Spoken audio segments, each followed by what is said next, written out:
Welcome. I'm very excited today to talk about effective speaking in spontaneous situations. I thank you all for joining us, even though the title of my talk is grammatically incorrect. I thought that might scare a few of you away.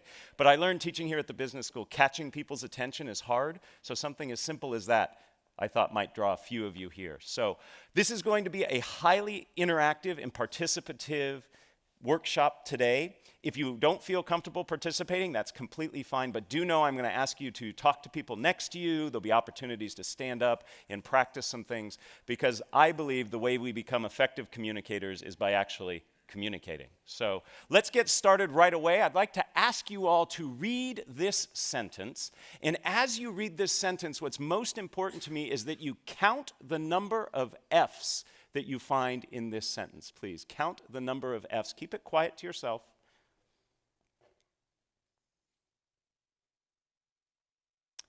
Give you just another couple seconds here. 3, 2, 1. Raise your hand, please, if you found 3 and only 3 F's.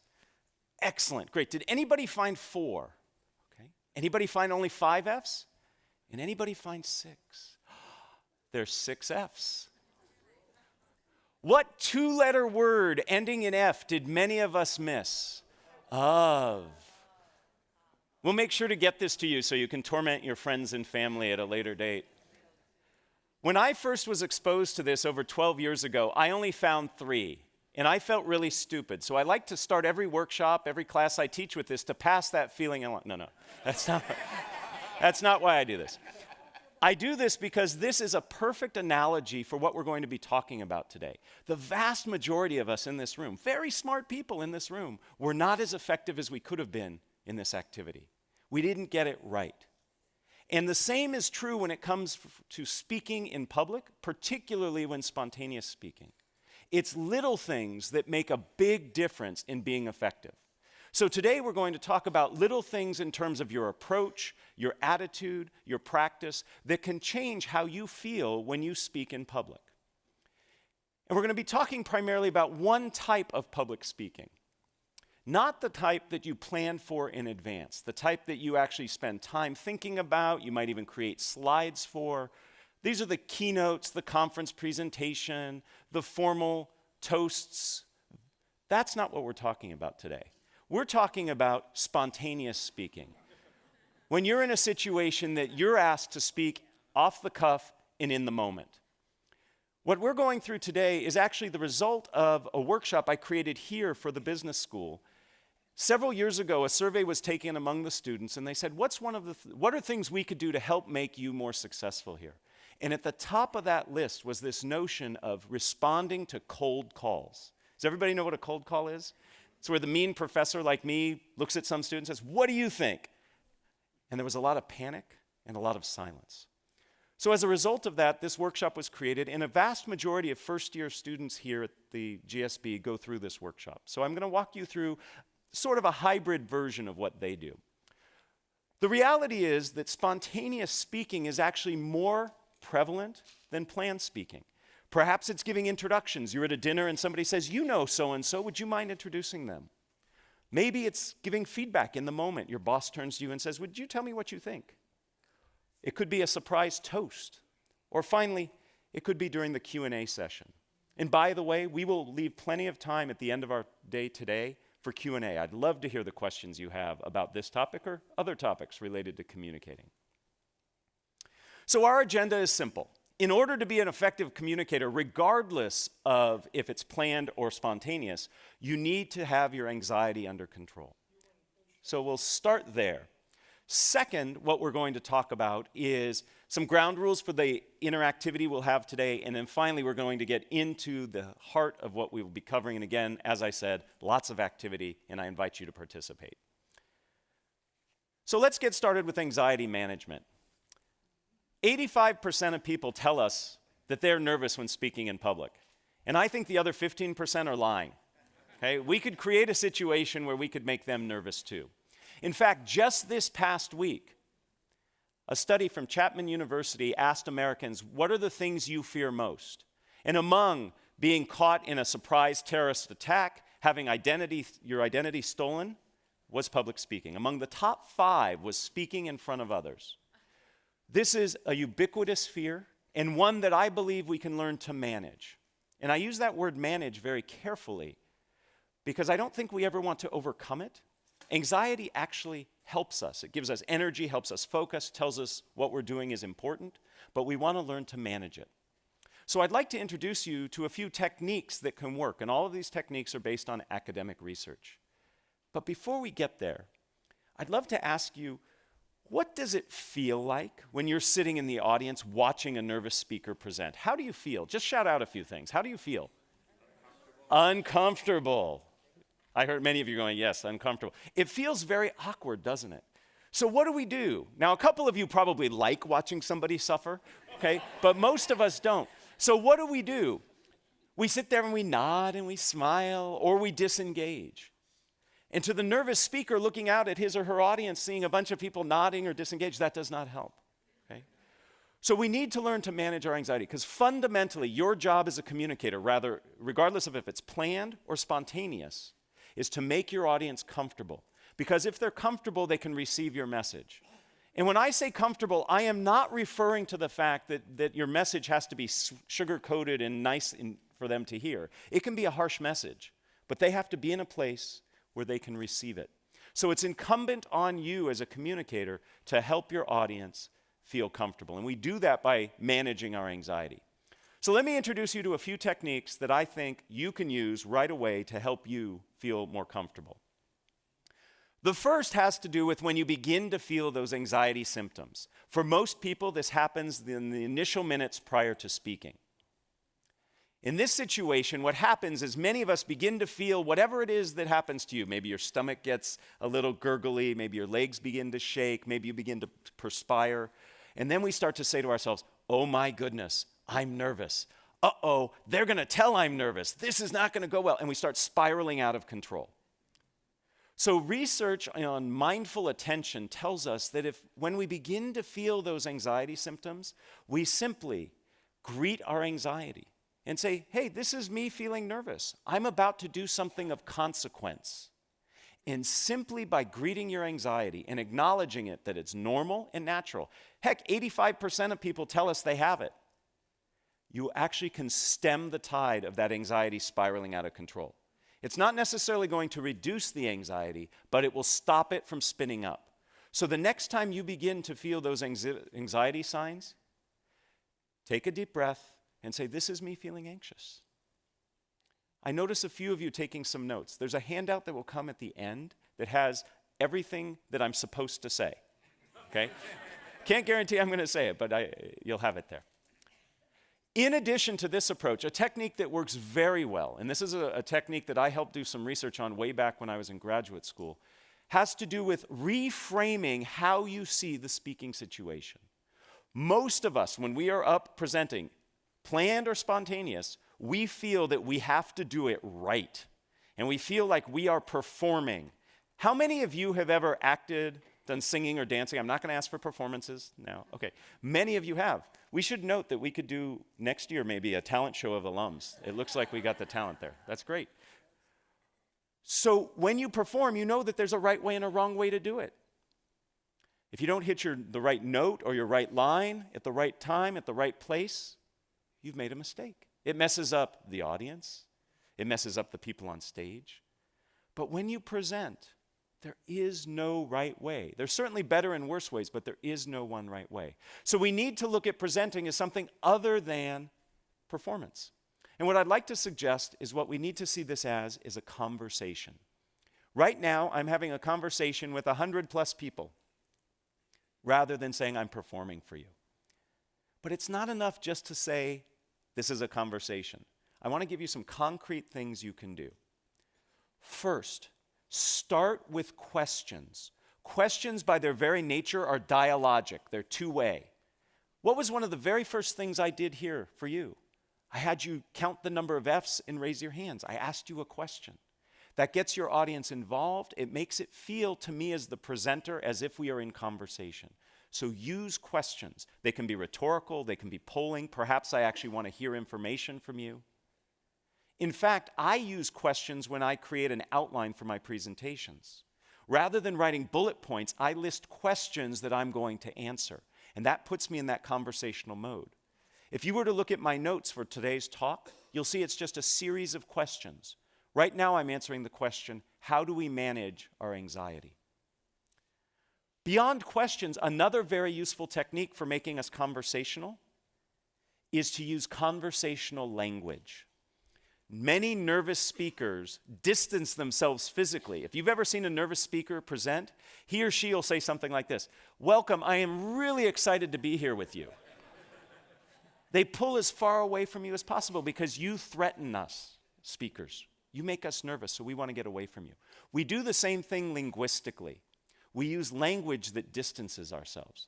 It's not unusual to hear a nervous speaker say something like, "One must consider the ramifications," or "Today we're going to cover step 1, step 2, step 3. That's very distancing language.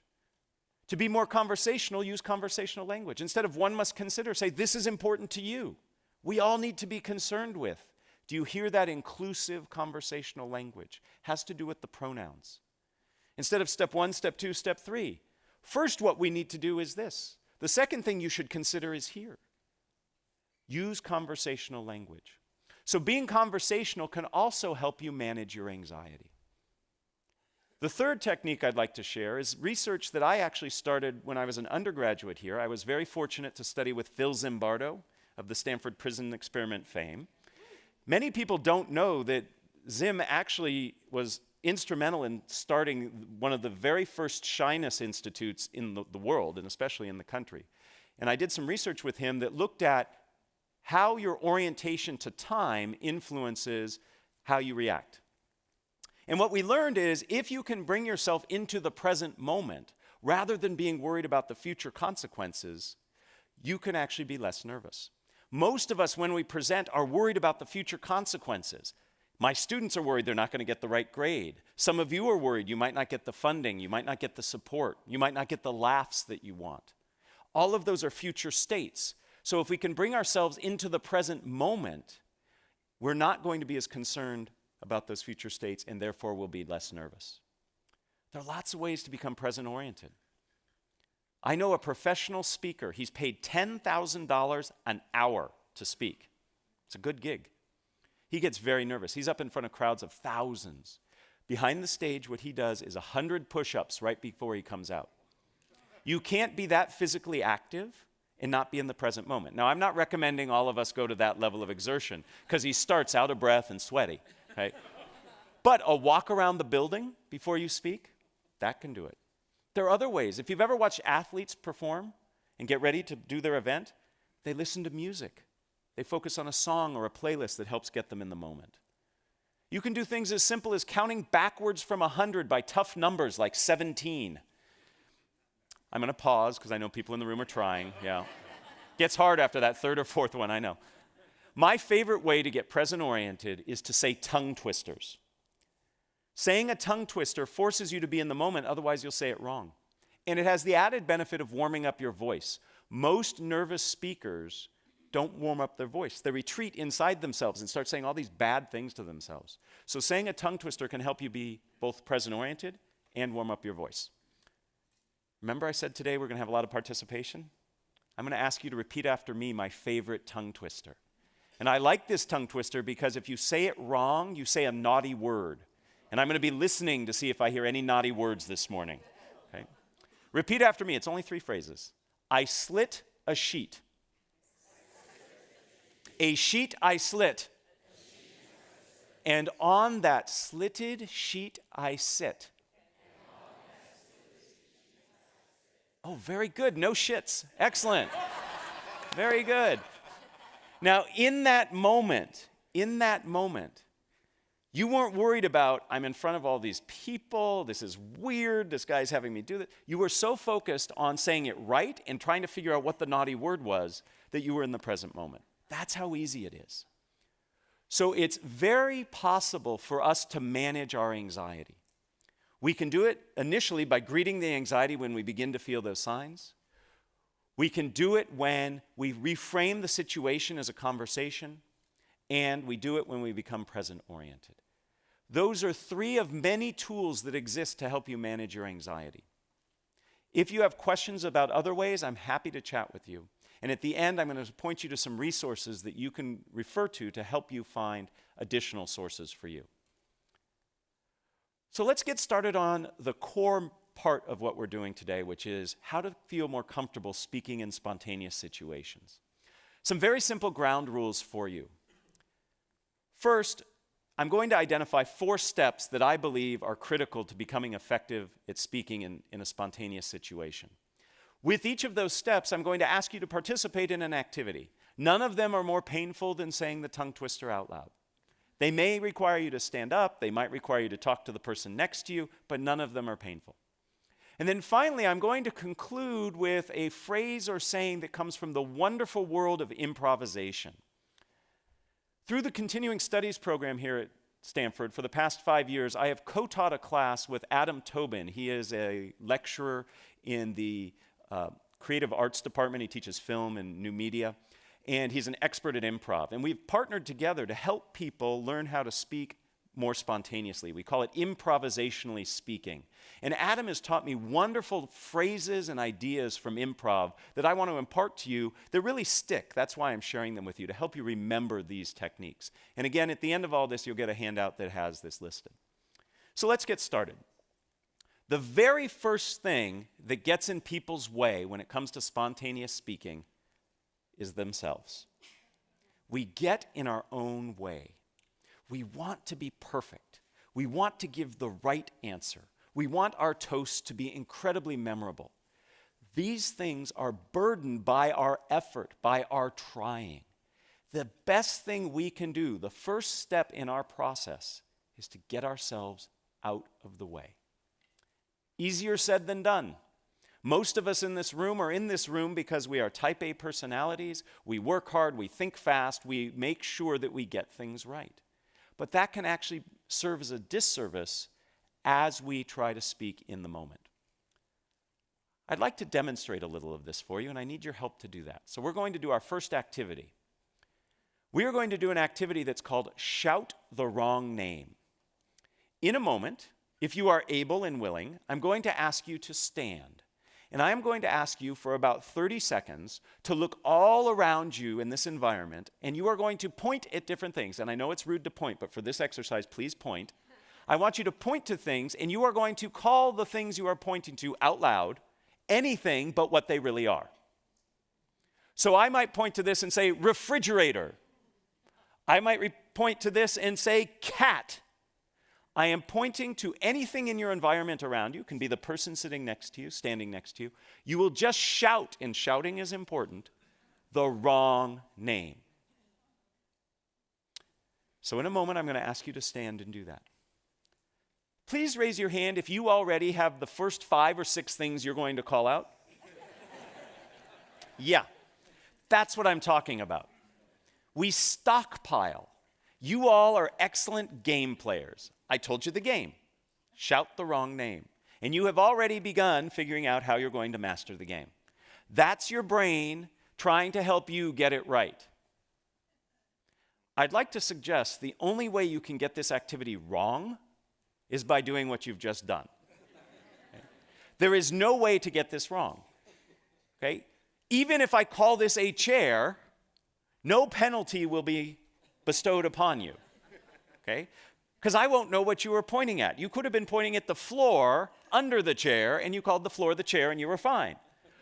The point is, we are planning and working to get it right, and there is no way to get it right. Just doing it gets it right.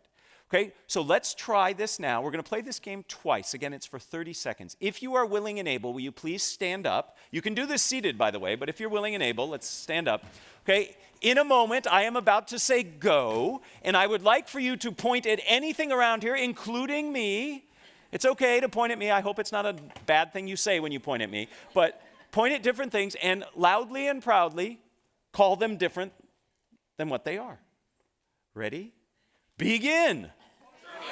Porcupine, California, salt shaker, car, library, tennis racket, purple, Orange.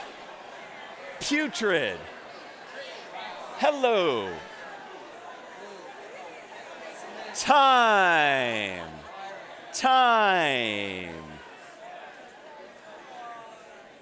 You can stay standing because in a mere moments we're going to do it again. So if you're comfortable standing, we're about to do it again. First, thank you. That was wonderful. I heard great words being called out. It was fun. And some of you in the back were doing it in sync, so it looked like you were doing some 70s disco dance. It was awesome. Okay? This was great. Now, let me ask you just a few questions. Did you notice anything about the words that you were saying? Did we find patterns, perhaps? Maybe some of you were going through fruits and vegetables. A few of you were going through things that started with the letter A, right? That's your brain saying, okay, you told me not to stockpile, so I'm going to try to be a little more devious, and I'm going to give you patterns, okay? Same problem. When we teach that class I told you about, that improvisationally speaking class, we like to say, your brain is there to help you. These things it's doing have helped you be successful, but like a windshield wiper, we just want to wipe those suggestions away and see what happens, okay? So we're going to do this activity again. This time, try the best you can to thank your brain if it provides you with patterns or stockpiles, and just say, thank you, brain, and disregard them, okay? So let's see what happens when we're not stockpiling and we're not playing off patterns. We'll do this for only 15 seconds. See how this feels. Baby steps. Ready? Begin. Kodak. Bicycle chain. Skateboard. Bananas. Purple. Putrid.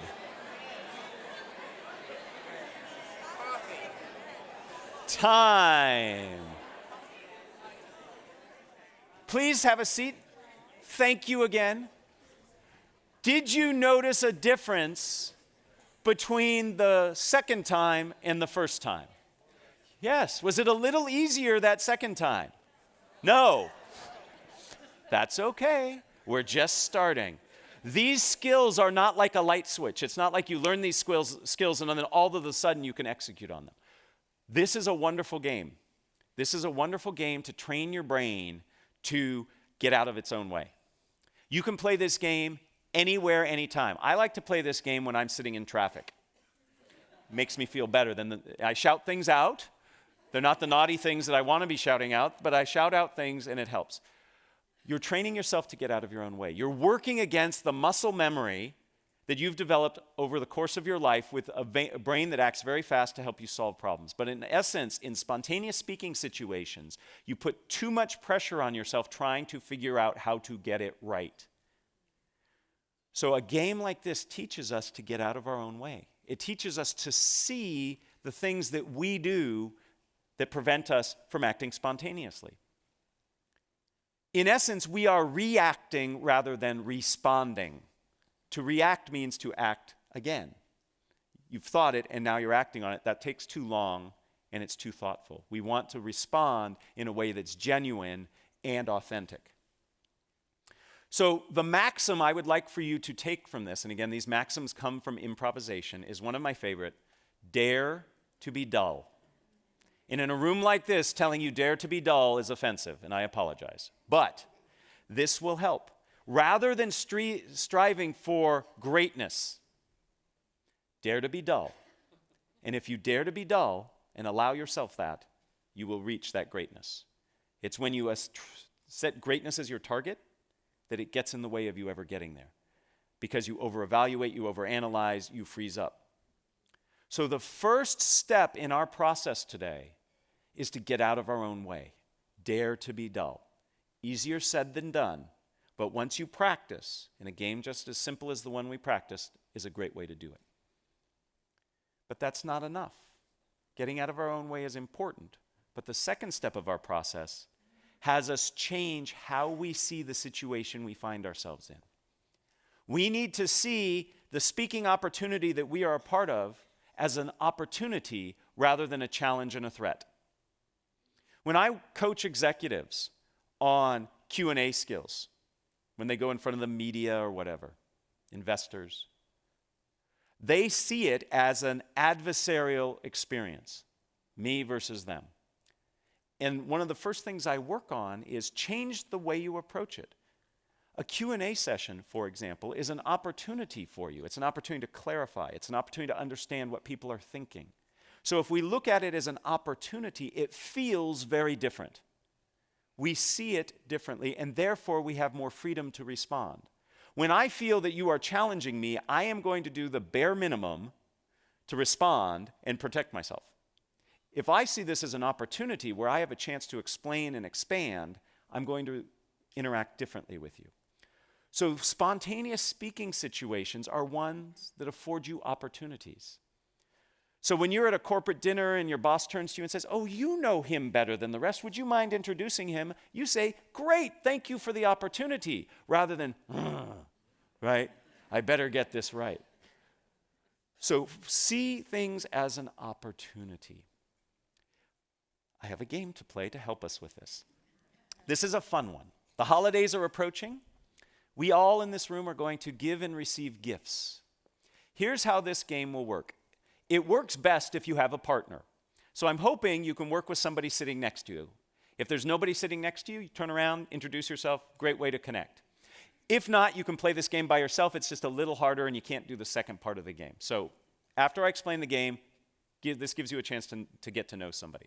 Here's how it works. If you have a partner, you and your partner are going to exchange imaginary gifts. Okay? Pretend you have a gift. It can be a big gift, it can be a small gift. And you will give your gift to your partner. Your partner will take the gift and open it up and will tell you what you gave them. Because you just gave them a gift. So you are going to open up the box and you're going to look inside and you are going to say the first thing that comes to your mind in the moment, not the thing you have all just thought of. Or the thing after that. Remember what we talked about before? That still plays. That's still in play. Okay, you're stockpiling. Look in there. My favorite that I said, somebody gave me a gift during playing this game. I looked inside and I saw a frog leg. I don't know why I saw a frog leg, but that's what I said. That's the first part of the activity. Now, the opportunity is twofold in this game. The opportunity is for you, the gift receiver, to name a gift. That's kind of fun. That's an opportunity. It's not a threat. But the real opportunity is for the gift giver, because the gift giver then has to say, so you look and you say, "Thank you for giving me a frog's leg," and the person will look at you and say, "I knew you wanted a frog's leg because..." So whatever you find, the person who has received it is going to say, "Absolutely, I'm so glad you're happy. I got it for you because..." So you have to respond to whatever they say, right? What a great opportunity. Now, some of you are sitting there going, "Oh, that's hard. I don't want to do it. I'm going to make a fool out of myself." Others of you are, if you're following this advice, are saying, "What a great opportunity," right? So the game again is played like this. You and your partner will each will exchange a gift. One will start, then the other will follow. The first person will give a gift to the second person opens the box, however big the box is, and if the box is big and you find a penny in it, perfect, doesn't matter. If the box is heavy and you find a feather in it, fine, there's no way to get it wrong, okay? Whatever's in the box is in the box. You can return it and get what you wanted later, okay? The person, then, you will name it, you will say, "Thank you for the," whatever you saw in the box. The person who gave it to you will say, "I'm so glad you're excited. I got it for you because..." And you will give a reason that you got them whatever they decided you gave them. Make sense? All right. So very quickly, just in 5 seconds, find a partner if you're willing to do this with a partner. Everybody have a partner? Okay.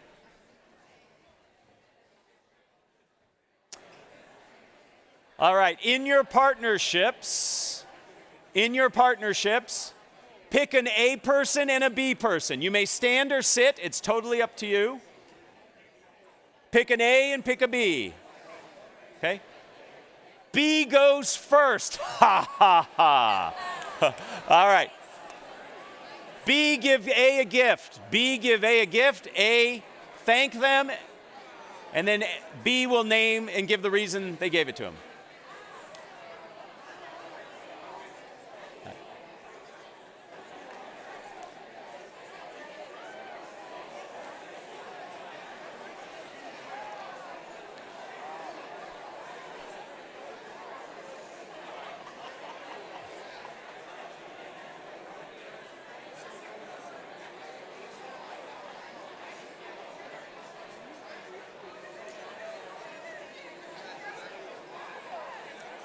If you have not switched, switch please. If you have not switched, switch please.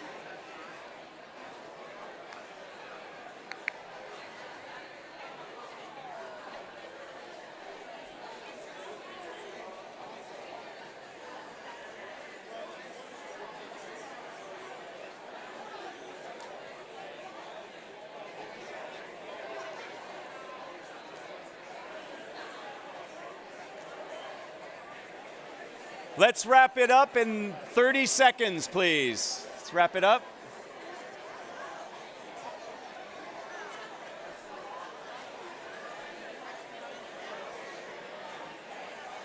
All right, if we can all have our seats.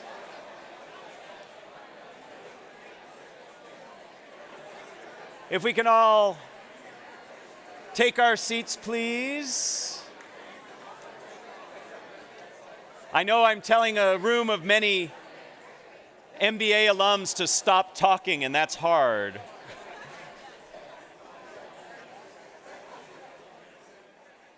All right, ladies and gentlemen, did you get what you wanted? Pretty neat, huh? You always get what you want. Now, for some of you, this was really hard because you were really taking the challenge and not seeing what was in the box until you looked in there. Okay? Was anybody surprised by what you found in the box? What did you find, sir? What was in the box? What? Wow. Nice. Nice. If you've got a Ferrari, you need a transmission. I like it. Who else found something that was surprising? What did you find? A live unicorn. That's a great gift, right? How was it as the gift giver? Were you surprised at what your partner found in the box? Isn't it interesting that when we give an imaginary gift, knowing that the person's going to name it, we already have in mind what they're going to find? And when they say live unicorn, we go, well, that's interesting, right? So the point of this game is to, one, remind ourselves we have to get out of our own way, like we talked about before, but to see this as an opportunity and to have fun. I love watching people play this game. The number of smiles that I saw amongst you, and I have to admit, when I first started, some of you looked a little dour, a little doubting, okay? But in that last game, you were all smiling and looked like you were having fun. So when you reframe the spontaneous speaking opportunity as an opportunity, as something that you can co-create and share, all of a sudden, you are less nervous, less defensive, and you can accomplish something pretty darn good. In this case, a fun outcome. This reminds us of perhaps the most famous of all improvisation sayings, yes and. A lot of us live our communication lives saying no but. Yes and opens up a tremendous amount of opportunities. And this doesn't mean you have to say yes and to a question somebody asks. This just means the approach you take to the situation. So you're going to ask me questions. That's an opportunity. Yes, and I will follow through. Versus no and being defensive. So we've accomplished the first two steps of our process.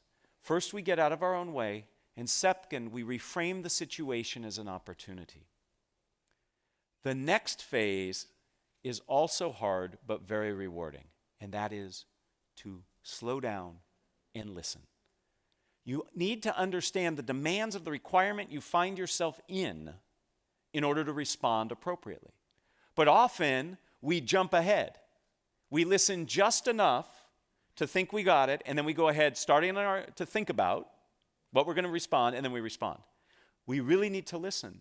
Because fundamentally, as a communicator, your job is to be in service of your audience. And if you don't understand what your audience is asking or needs, you can't fulfill that obligation.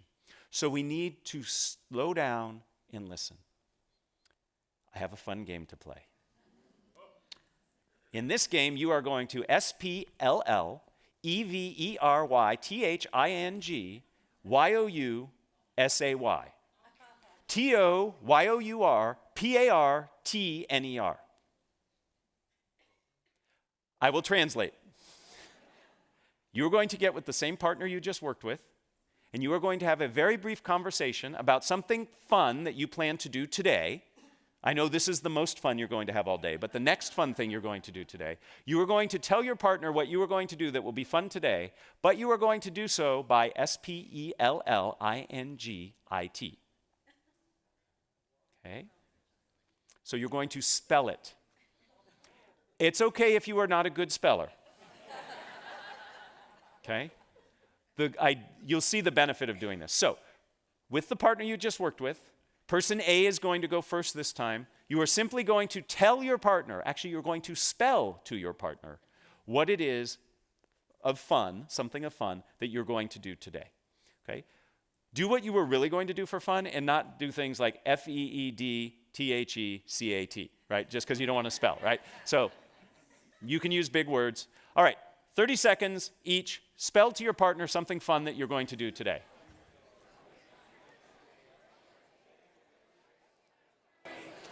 Would you like to play?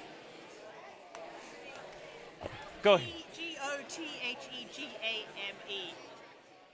Oh my goodness, say it again. Spell it again. Yep. T-H-E. Yep. G-A-M-E. EXCELLENT. IHOPETHAT THEYWIN. E-X-L-C-E-L-L-E-N-T.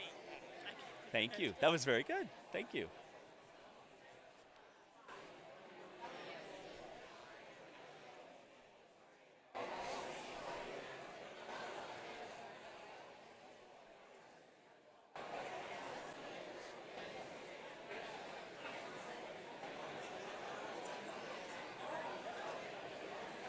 If you have not switched, switch.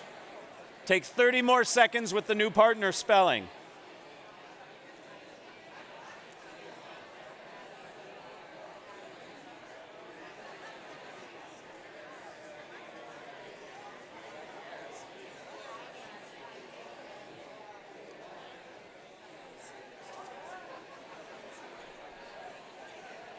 GREAT exclamation point.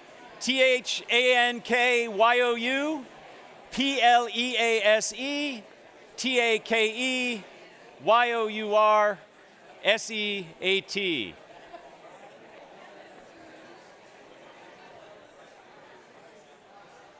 So what did we learn? What did we learn? Besides that we're not so good at spelling. You have to pause between the words. How did this change your interaction with the person you were interacting with? What did you have to do? Focus and listen. And you can't be thinking ahead. You have to be in the moment. When you listen and truly understand what the person is trying to say, then you can respond in a better way, a more targeted response. We often don't listen. So we start by getting out of our own way. We then reframe the situation as an opportunity. Those are things we do inside our head. But in the moment of interacting, we have to listen first before we can respond to the spontaneous request. Perhaps my most favorite maxim comes from this activity. Don't just do something, stand there.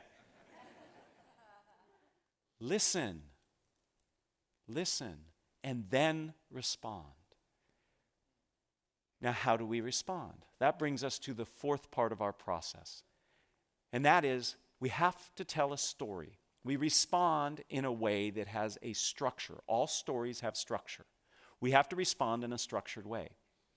The key to successful spontaneous speaking, and by the way, planned speaking, is having a structure. I would like to introduce you to two of the most prevalent and popular and useful structures you can use to communicate a message in a spontaneous situation. But before we get there, we have to talk about the value of structure. It increases what is called processing fluency, the effectiveness of which or through which we process information. We actually process structured information roughly 40% more effectively and efficiently than information that's not structured. I love looking out in this audience because you will remember, as I remember, phone numbers. When you had to remember them if you wanted to call somebody. Okay, young folks today don't need to remember phone numbers. They just need to look at a picture, push a button, and then the voice starts talking on the other end. 10-digit phone numbers, it's actually hard to remember 10-digit phone numbers. How did you do it? You chunked it into a structure, 3, 3, and 4. Structure helps us remember. The same is true when speaking spontaneously or in a planned situation. So let me introduce you to 2 useful structures. The first useful structure you have probably heard or used in some incarnation. It is the problem, solution, benefit structure. You start by talking about what the issue is, the problem. You then talk about a way of solving it, and then you talk about the benefits of following through on it. Very persuasive, very effective. Helps you as the speaker remember it, helps your audience know where you're going with it.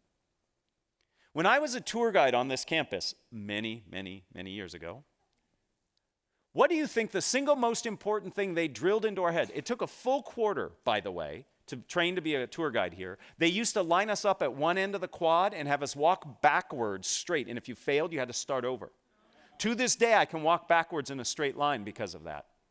As part of that training, what do you think the most important thing they taught us was?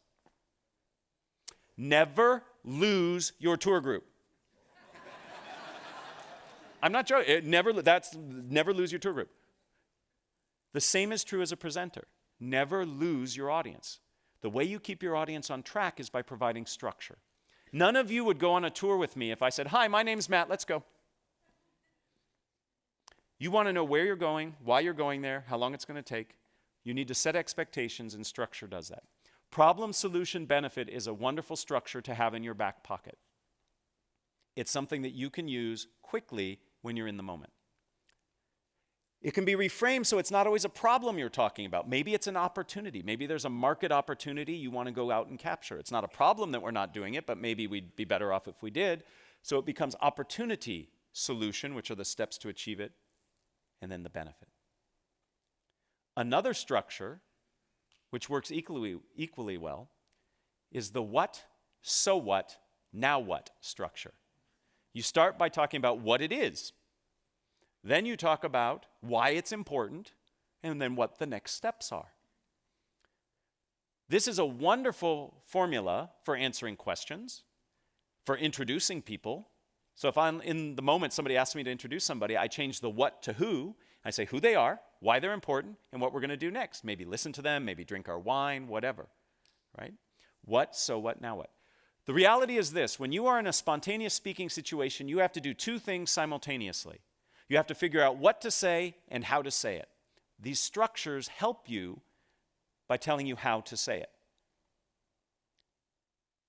If you can become comfortable with these structures, you can be in a situation where you can respond very ably to spontaneous speaking situations. We're going to practice, because that's what we do.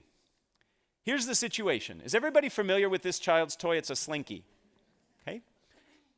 You are going to sell this Slinky to your partner using either problem, solution, benefit, or opportunity, solution, benefit. What does the Slinky provide you? Or you could use what, so what, now what? What is it? Why is it important? And the next steps might be to buy it. Okay? So by using that structure, see how already it helps you? It helps you focus. Get with your partner, and we're only going to have one partner sell to the other partner. Okay? So get with your partner. One of you will volunteer to sell to the other. Okay? Sell a Slinky using problem, solution, benefit, or what, so what, now what. Please begin.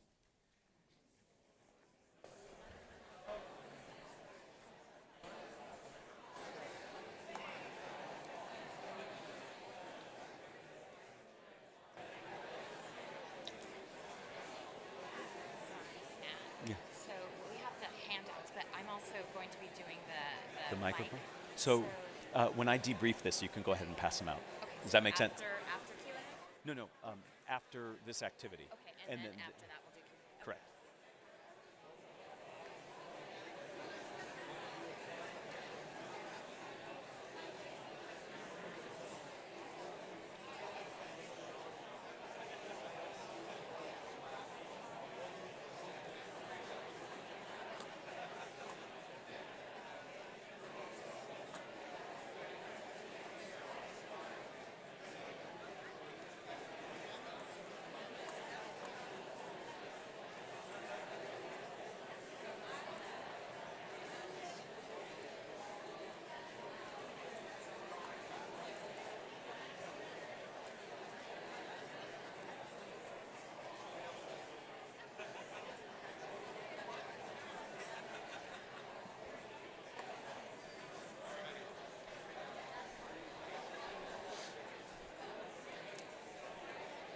30 more seconds, please.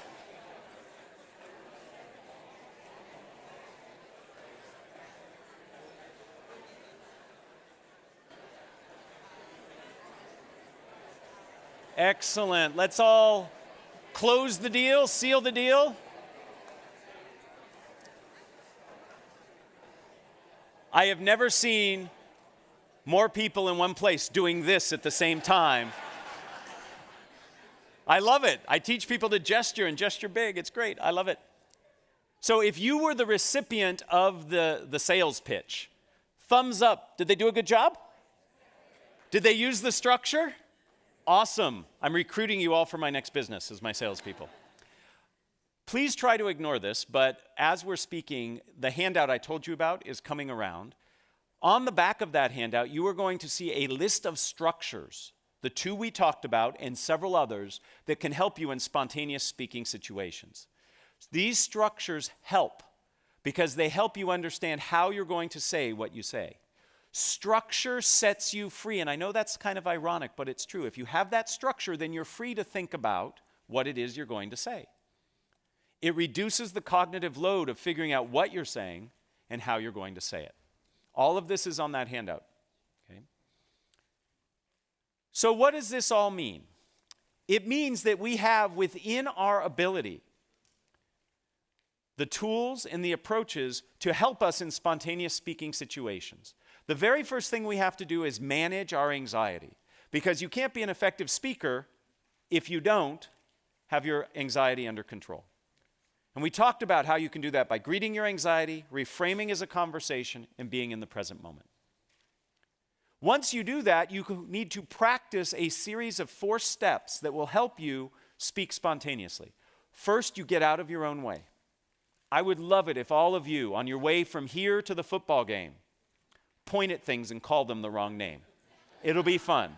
If most of us do it, then it won't be weird. If only 1 and 2 of us do it, it'll be weird. Right? Second, give gifts.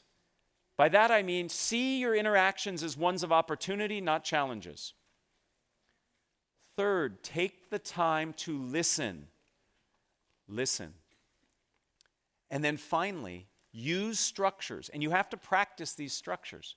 I practice these structures on my kids. I have 2 kids. When they ask me questions, I usually answer them in what, so what, now what. They don't know it. But when they go over to their friends' houses and they see their friends ask their dads questions, they don't get what, so what, now what. So, you have to practice. The more you practice, the more comfortable you will become. Ultimately, you have the opportunity before you to become more compelling, more confident, more connected as a speaker if you leverage these techniques. If you're interested in learning more, this is where I do a little plug. Okay, I've written a book. Many of the MBA students who take the strategic communication classes here that I and others teach read it. It's called Speaking Up Without Freaking Out. More importantly, there's a website here that I curate called No Freaking Speaking. And it has lots of information that I've written and others have written about how to become more effective at speaking. So that's the end of my plug. What I'd really like to do is enter into a spontaneous speaking situation with you. And I would love to entertain any questions that you have. There are 2 people who are running around with microphones. So some of us who remember the Phil Donahue show, we're going to do a little bit of that. If you have a question, the microphone will come, and I'm happy to answer it. I think if you... Is it on? Yeah. Okay. We can hear you. Great. Can you talk about hostile situations? Hostile situations, yes. So when you find yourself in a challenging situation, first, it should not become a surprise to you. It should not be a surprise. Before you ever speak, you should think about what is the environment going to be like. So it shouldn't surprise you that there might be some challenges in the room. When there are hostile situations that arise, you have to acknowledge it. So if somebody says, "That's a ridiculous idea, why did you come up with that?" To simply say, "So the idea I came up with was," right? Acknowledge the emotion. I recommend not naming the emotion, okay? So you sound really angry. The person says, "I'm not angry, I'm frustrated." Now we're arguing over their mental state, right? Emotional state. So I say something like, "I hear you have a lot of passion on this issue," or "I hear there's great concern from you." So you acknowledge the emotion, because otherwise it sits in the room. And then reframe or respond the way that makes sense. So if somebody raises their hand and says, "Your product is ridiculously priced. Why do you charge so much?" I might say, "I hear great concern. And what you're really asking about is the value of our product. And I would give my value proposition, and then I would come back and say, and because of the value we provide, we believe it's priced fairly. So you answer the question about price, but you reframe it in a way that you feel more comfortable answering it. So the way to do this is to practice all the skills we just talked about. The only skill that I'm adding to this is the awareness in advance that you might be in that situation. First, I have to truly listen to what I'm hearing, right? It's very easy for me when I hear a challenging question to get all defensive and not hear what the person's asking. I see it as an opportunity to reframe and explain. Okay, so again, you have to practice, but that's how I think you address it. Are there other questions? I see a question back here. Yes, please. Yes, first of all, thank you very much. Great presentation. Thank you. For a lot of the speaking I do, I have remote audiences, so audiences distributed all over the country with telecom. Any tips for those kinds of audiences? So when you are speaking in a situation where not everybody is co-located, okay? In fact, right at this very moment, there are people watching this presentation remotely. What you need to do is be mindful of it. Second, try to include engagement techniques where the audience actually has to do something. So physical participation is what we did here through the games. You can ask your audience to imagine something. Imagine what it would be like if, when we try to achieve a goal. Rather than saying, here's the goal we're trying to achieve, say, imagine what it would be like if. See what that does to you. It pulls you in. I can take polling questions. Most of the technology that you're referring to has some kind of polling feature. You can open up some kind of wiki or Google Doc or some collaborative tool where people can be doing things and you can be monitoring that while you're presenting. So I might take some breaks. I talk for 10, 15 minutes and say, okay, let's apply this and let's go into this Google Doc I've created and I see what people are doing. So it's about variety and it's about engagement. Those are the ways that you really connect to people who are remote from you. Other questions? Who you're pointing? Oh, I've got to look for where the mic is. Yes, please. This may be similar to the first question, Sure. but I do a lot of expert witness testimony. What's your recommendation for handling cross-examination, specifically? I Specifically, feel like I'm hostile being cross-examined. Right. That's very hostile. So in any speaking situation that you go into that has some planned element to it, I recommend identifying certain themes that you think are important or believe need to come out. And then with each one of those themes, have some examples and concrete evidence that you can use to support it. You don't go in with memorized terms or ways of saying it. You just have ideas and themes, and then you put them together as necessary. So when I'm in a situation where people are interrogating me, I have certain themes that I want to get across and make sure that I can do that in a way that fits the needs in the moment. If it's hostile, again, the single best tool you have to buy yourself time and to help you answer a question efficiently is paraphrasing. The paraphrase is like the Swiss Army knife of communication. If you remember the show MacGyver, it's your MacGyver tool, right? So when a question comes in, the way you paraphrase it allows you the opportunity to reframe it, to think about your answer, and to pause and make sure you got it right. So when you're under those situations, if you have the opportunity to paraphrase, say, so what you're really asking about is X, Y, and Z, that gives you the opportunity to employ one of these techniques. Now, I've never been an expert witness because I'm not an expert on anything, but those tools, I believe, could be helpful. The microphone is back there. Thank you. Thank Yes. you so much. This has been so helpful and enjoyable this good. morning. Thank you. Would you please show the last screen so we can get down the name of the book that you've written and the information? Absolutely. Thank you. I think they actually, you might even have an opportunity to, and it's on the sheet too. Everything I said is on the back of that sheet, but I'm happy to have this behind me while I talk. Other questions? Yes, please. Yes, I work with groups that that represent many different cultural backgrounds. Yes. So are there any caveats, or is this a universal strategy? So in terms of, from your perspective as the speaker, I believe this applies. But whenever you communicate, part of the listening aspect is also thinking about is who is my audience and what are their expectations? So what are the cultural expectations of the audience that I'm presenting to? So there might be certain norms and rules that are expected.